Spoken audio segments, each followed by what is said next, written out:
Ak už viete, ako správne vyplniť vyhlásenie na uplatnenie nezdaniteľnej časti základu dane, určite sa vám zídu rady, ako vykonať ročné zúčtovanie, respektíve, či vám môže ročné zúčtovanie daní vykonať zamestnávateľ. Zamestnávateľ za vás môže vykonať ročné zúčtovanie daní, ak ste nemali za zdaňovacie obdobie, teda kalendárny rok, príjmy zo živnosti, prenájmu, z prevodu hnuteľných a nehnuteľných vecí, príjmy zo zahraničia alebo iné príjmy. V prípade, že ste mali napríklad príjem z prenájmu alebo príjem zo zahraničia, ste povinní si podať daňové priznanie. Ak však máte len príjmy z hlavného pracovného pomeru a príjmy z dohody, môžete požiadať zamestnávateľa o vykonanie ročného zúčtovania daní prostredníctvom vyplnenia formulára. Ak zamestnávateľovi doručíte formulár Žiadosť o vykonanie ročného zúčtovania predávkov na daň z príjmov zo závislej činnosti maximálne do 15.2.2017, zamestnávateľ za vás po predložení všetkých dokumentov vykoná ročné zúčtovanie.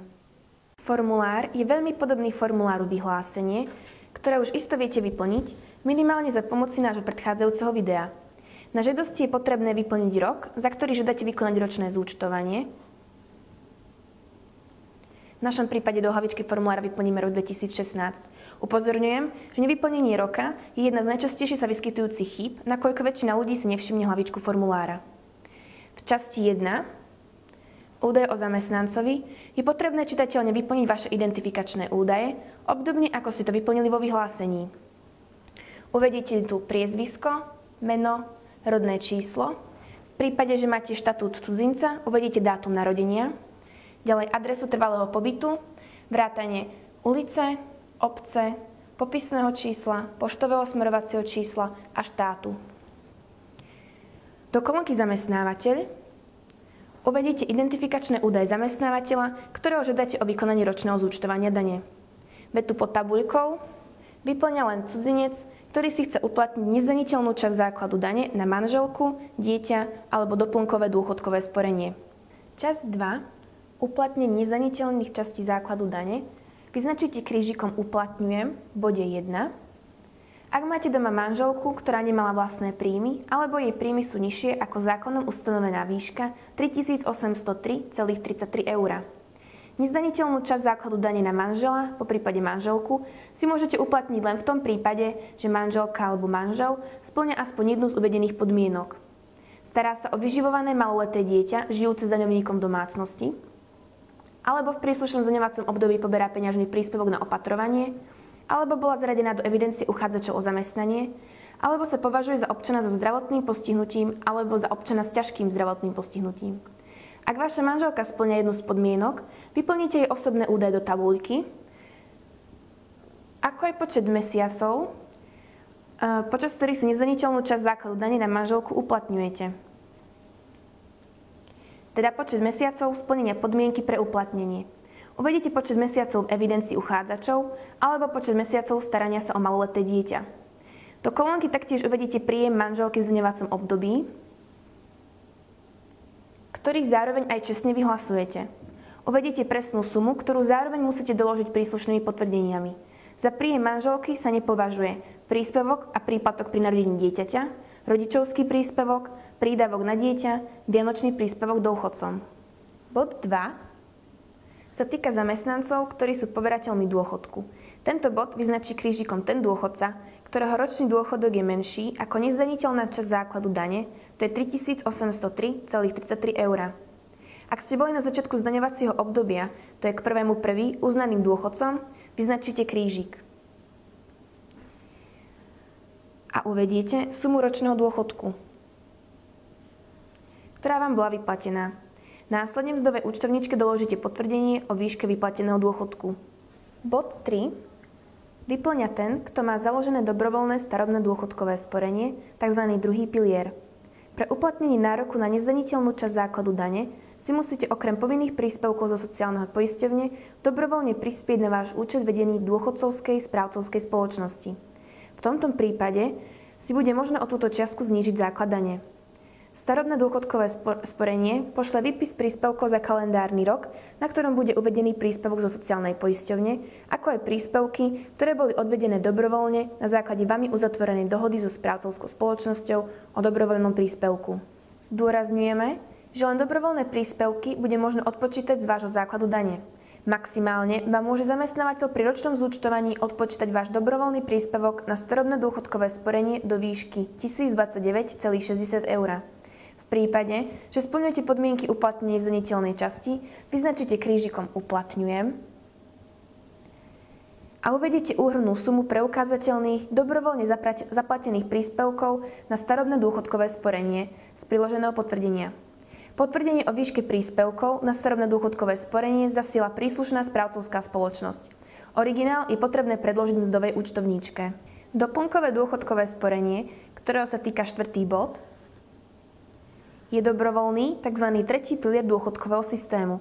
V rámci doplnkového dôchodkového sporenia si môžete uplatniť nezdaniteľnú časť základu dane maximálne vo výške 180 eur. V prípade, že máte uzatvorený tretí pilier s niektorou dôchodcovskou spoločnosťou, vyznačíte krížik a uvediete sumu z potvrdenia, ktoré vám zašle dôchodcovská spoločnosť. V prípade, že ste vyznačili sumu z potvrdenia, prosíme vás, aby si toto potvrdenie doložili svojej mzdovej účtovníčke. Aby ste si mohli odpočítať túto nezdaniteľnú časť základu dane, musí vaša zmluva spĺňať tieto podmienky.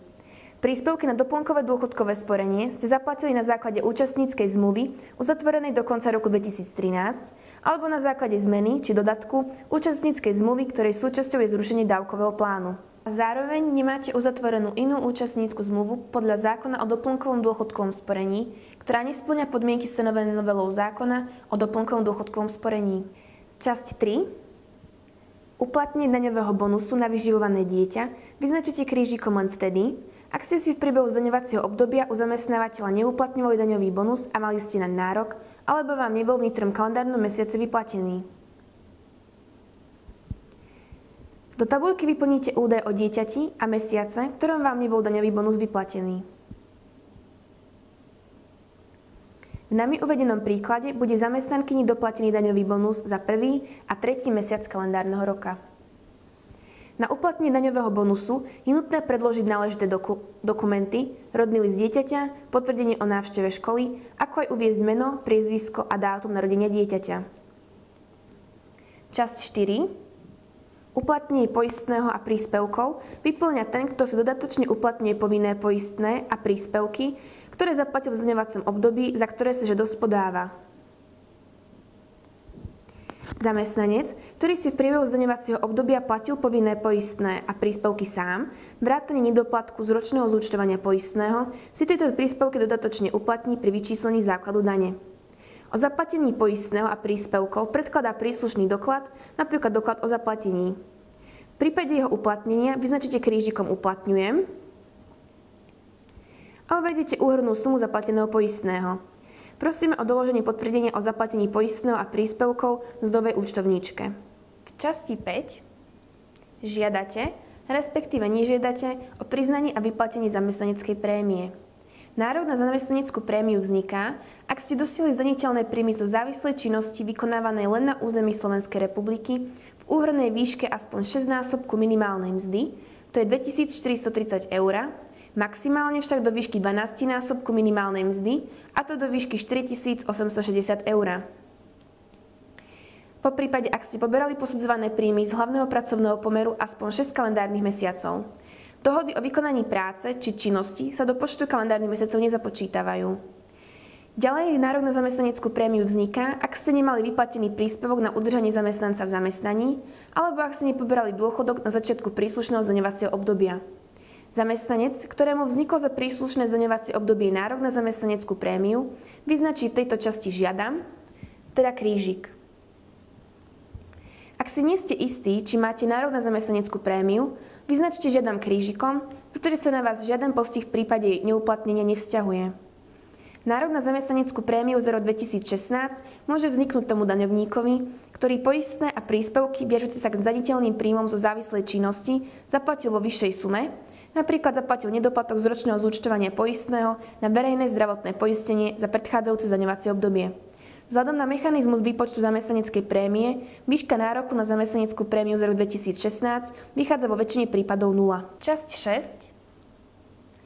Vyplňujete len vtedy, ak ste zamestnanec, ktorý vykonával zdravotnícke povolanie lekára, zubného lekára, zdravotníckej sestry alebo pôrodnej asistentky a a nedodržali ste podmienky ustanovené osobitným predpisom.